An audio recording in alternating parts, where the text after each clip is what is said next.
everyone, you are most welcome to my channel Legal Inc. And our this video talks about the difference between civil justice and criminal justice. तो ये एक basic topic है और easy topic है जो आपको civil और criminal acts में डिफरेंस करने में हेल्प करेगा।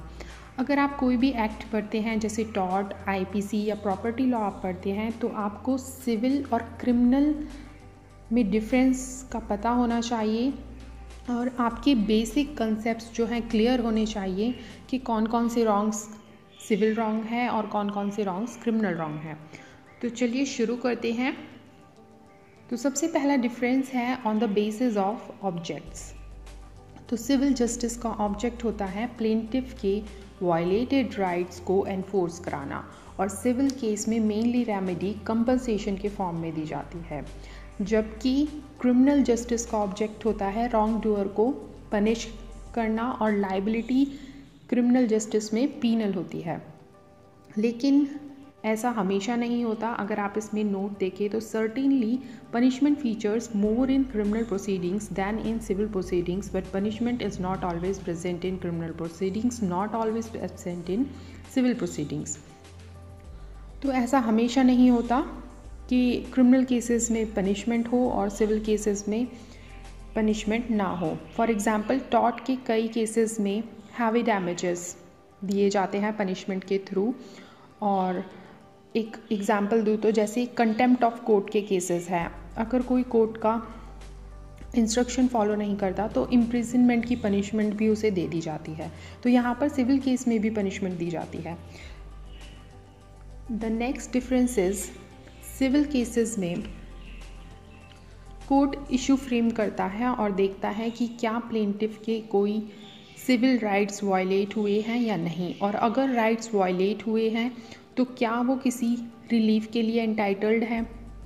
और सिविल प्रोसीडिंग में दोनों पार्टीज़ के राइट्स एंड लाइबिलिटीज़ कोर्ट ही डिटरमाइन करता है, whereas in case of criminal proceedings accused या रॉन्ग डूअर पर किए हुए ऑफेंस के लिए ट्रायल चलाया जाता है और कोर्ट ये डिटरमाइन करता है कि ऑफेंडर गिल्टी है या फिर इनोसेंट पर्सन है।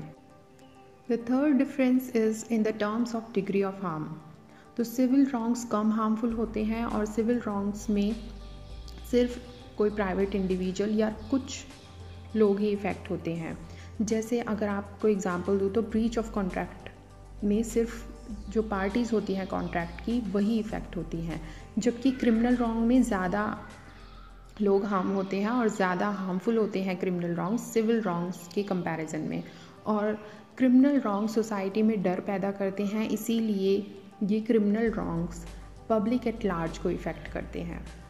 लेकिन ऐसा हर केस में नहीं है। जैसे अगर आप एग्जांपल लें नेग्लिजेंस ऑफ ए कॉन्ट्रैक्टर का, तो नेग्लिजेंस ऑफ अ कॉन्ट्रैक्टर के केस में भी काफ़ी लोगों को हार्म पहुंच सकता है। और एमसी मेहता केस या भोपाल गैस ट्रेजेडी का केस देखें तो इन केसेस में नेग्लिजेंस की वजह से बहुत लोगों को हानि पहुंची थी।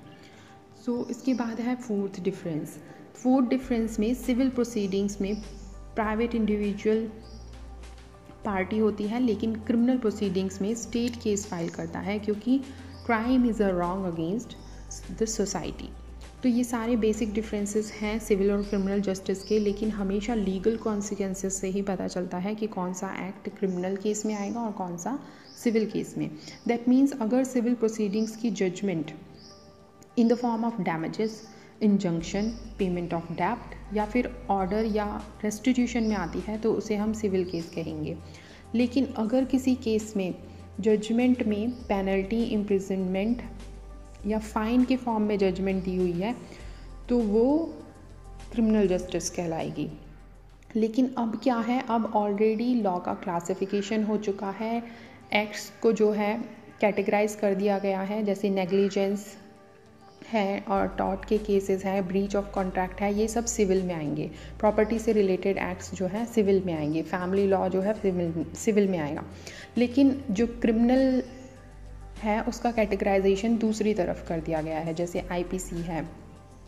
तो इस तरीके से अब अच्छे से कैटेगराइजेशन हो चुका है लॉ का। So this is all about civil and criminal justice. अगर आपको वीडियो हेल्पफुल लगी हो तो प्लीज़ चैनल को सब्सक्राइब करें जिससे आपको और भी ऐसी वीडियोस मिलती रहें। And see you in the next video. Till then study hard, take care.